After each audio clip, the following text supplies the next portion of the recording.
espectadores mañaneros, gracias por acompañarnos en esta transmisión. El día de hoy iremos con los highlights de la semana. Inicia el Festival de Cine de Morelia con el esperado estreno de la película Coco. Se reanuda el Tratado Internacional de Libre Comercio. La cápsula informativa del día de hoy será la unificación italiana. Este interesante hecho que se llevó a cabo después de que, tras el Congreso de Viena, Italia quedara dividida en 7 estados independientes, que a pesar de ser de la misma raza, hablar la misma lengua, tener un mismo credo y el mismo pasado histórico, estaban divididos. Después se convertirían en el reino italiano, tras conquistar los estados pontificios, formándose una sola nación, un solo pueblo, un solo estado, el reino italiano. Buenas tardes, yo les explicaré una de las consecuencias de la unificación italiana. Bueno, sería más bien una consecuencia geopolítica. El Tratado de Letrán, que finalizó hasta 1929 y comenzó en 1861, es una perfecta consecuencia de la cuestión romana, que como Miranda les vino comentando, fue en pocas palabras el proceso por el cual pasaron al final. El Tratado de Letrán buscaba terminar con los desacuerdos entre la República Italiana y la Santa Sede, iniciados en el siglo XIX, cuando la Iglesia perdería la mayor parte de sus estados pontificios durante las guerras de unificación impulsadas por Víctor Manuel II. Fue una estrategia porque el Estado ya no se encargaría más de la Santa Sede y ellos irían por su propia cuenta y desarrollarían su propia economía. Eso trajo más estabilidad económica para la joven Italia y fue mucho mejor para ellos. Por otro punto, también les estaré comentando sobre el valor que movió a Garibaldi, que sería la fraternidad. Sería este valor porque estuvo en varias expresiones culturales del Risorgimento. Varios escritores de libros, artículos periodísticos expresan de alguna manera que la nación se tenía que unir para lograr un país más fuerte e imponente entre los demás. También era el más óptimo de todos y unía perfectamente al pueblo y buscaba el objetivo y era muy exacto.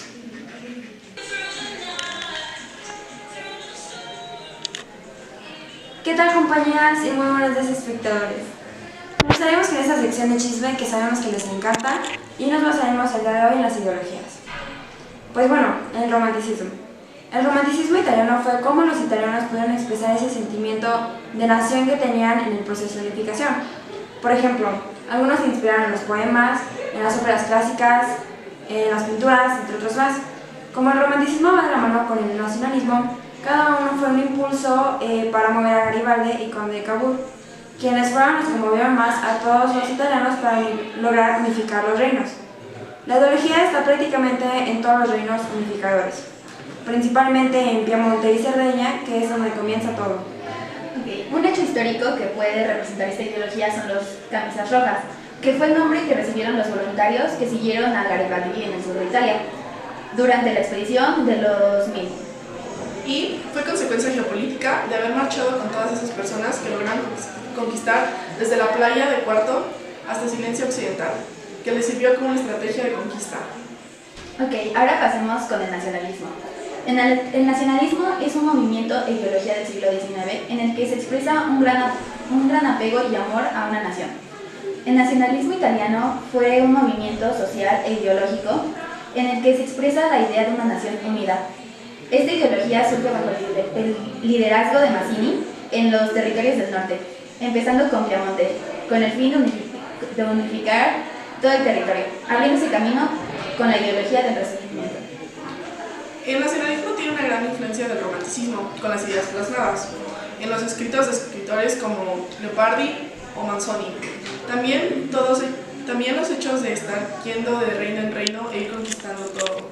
Un claro ejemplo de esta ideología es la ópera de Verdi, llamada Nabucco, en donde existe una parte que se llama Coro de los Esclavos, que es un ejemplo muy claro del sentimiento nacionalista sobre la unificación. Esta obra fue estrenada en 1842 con el propósito de resaltar las acciones de los nacionalistas en todo el proceso de la unificación. A continuación explicaré los principios básicos del conservadurismo según el escrito del pensamiento conservador. Sin embargo, todos hemos de recordar que esta ideología era establecida por gente adinerada y el clero, que mantenía el control político y social sobre las demás clases sociales. A su vez, poseían un sistema muy rígido que estaba en contra de la innovación, que atentara contra las normas y reglas de la sociedad.